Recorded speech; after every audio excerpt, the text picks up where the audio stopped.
Trump administration bars Haitians from U.S. visas for low-skilled work. Haitians will no longer be eligible for U.S. visas given to low-skilled workers, the Trump administration said on Wednesday, bringing an end to a small-scale effort to employ Haitians in the United States after a catastrophic 2010 earthquake.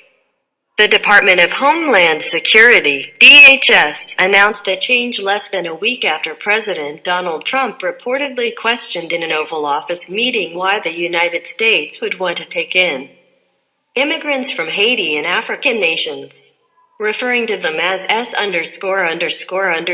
whole countries. Trump has denied using that word.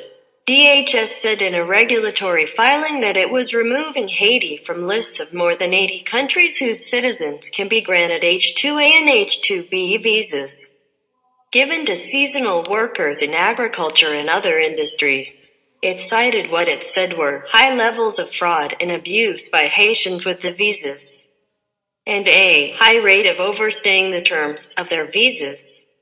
A DHS report published last year stated that Haitians on a variety of non-immigrant visas, including H-2s and H-2Bs, had a roughly 40% visa overstay rate in the 2016 fiscal year. Belize and Samoa were also removed from the lists for risks stemming from human trafficking and not taking back nationals ordered removed from the United States, respectively. Just a few dozen Haitians entered the United States on the visas each year since they were given permission to do so in 2012 by the Obama administration, according to DHS data. 65 Haitians entered the United States on H-2A visas, given for agricultural work, in the 2016 fiscal year, according to DHS data. And 54 Haitians were granted H-2A visas by the State Department between March and November 2017. The number of Haitians entering in 2016 on H-2B visas, which are for non-agricultural seasonal work, was more than zero but too low to report, according to DHS. Supporters of the visa say they gave Haitians a rare opportunity to work legally in the United States, contribute to the U.S. economy, and help fund the recovery of Haiti after the earthquake, which killed more than 200,000 people. They're just cutting off the most economically beneficial visa for the Haitian people, said Sarah Williamson, founder of PTP Consulting, a Virginia-based consultancy that ran a pilot program to bring Haitians to the United States on the visas, even though not many people have been able to avail themselves of it. It's been hugely transformational for those who have participated.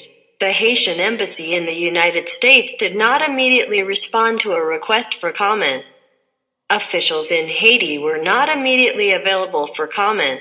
In an interview with Reuters on Wednesday, Trump praised Haitians. "I love the people. There's a tremendous warmth," he said.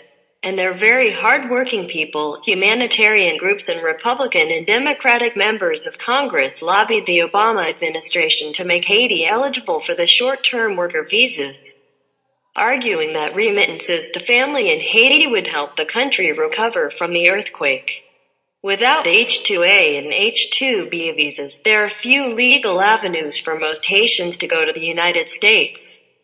The post-earthquake reconstruction efforts ignored migration and remittances entirely, said Michael Clements, a senior fellow at the Center for Global Development who was heavily involved in the efforts to allow Haitian workers to come to the United States.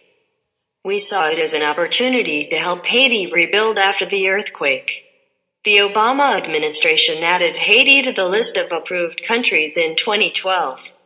And PTP Consulting stepped in to screen and match Haitian workers with farmers in the United States.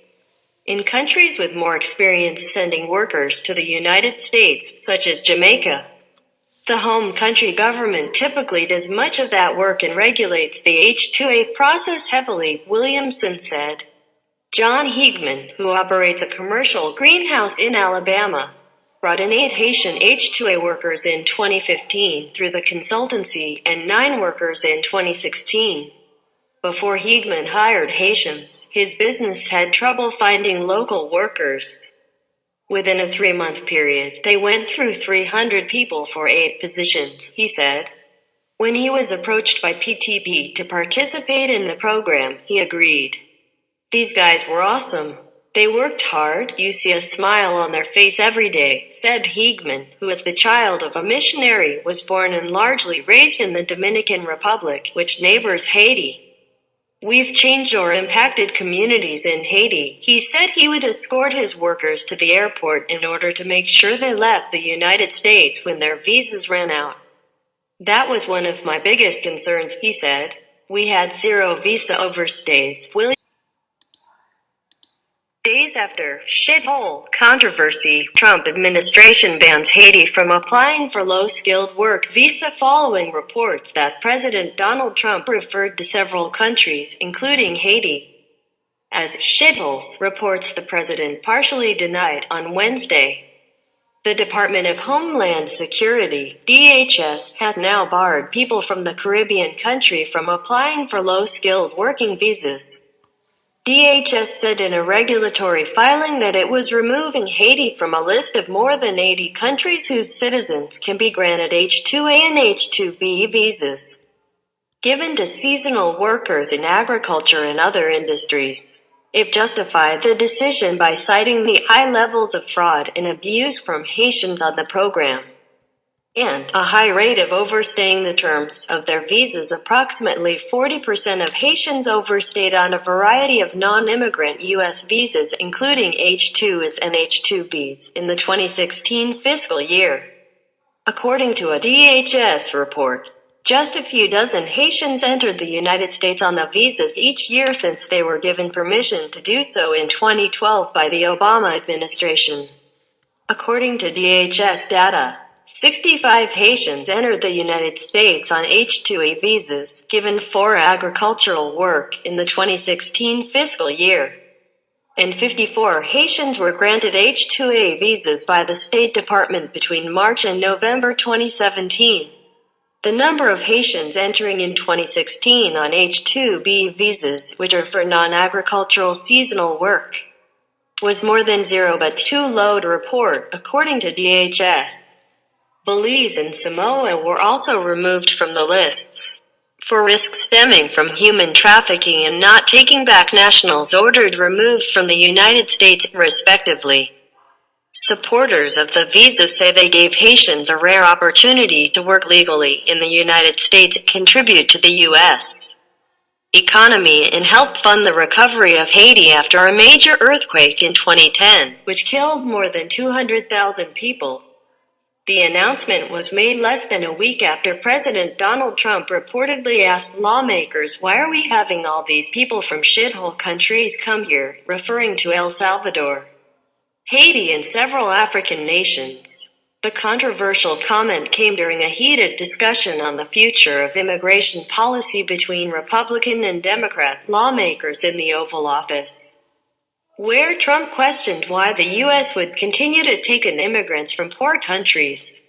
The president also reportedly wondered why the U.S.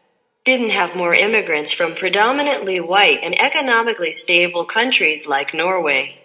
However, though Democratic Senator Dick Durbin said Trump used the slur, Republican lawmakers, including Homeland Security Secretary Kirstjen Nielsen, said they could not recall the word being used. Trump defended his harsh language but later denied using the language reported. He defended in his relationship with Haiti in an interview with Reuters on Wednesday. "I love the people. There's a tremendous warmth, and they're very hard-working people," he said.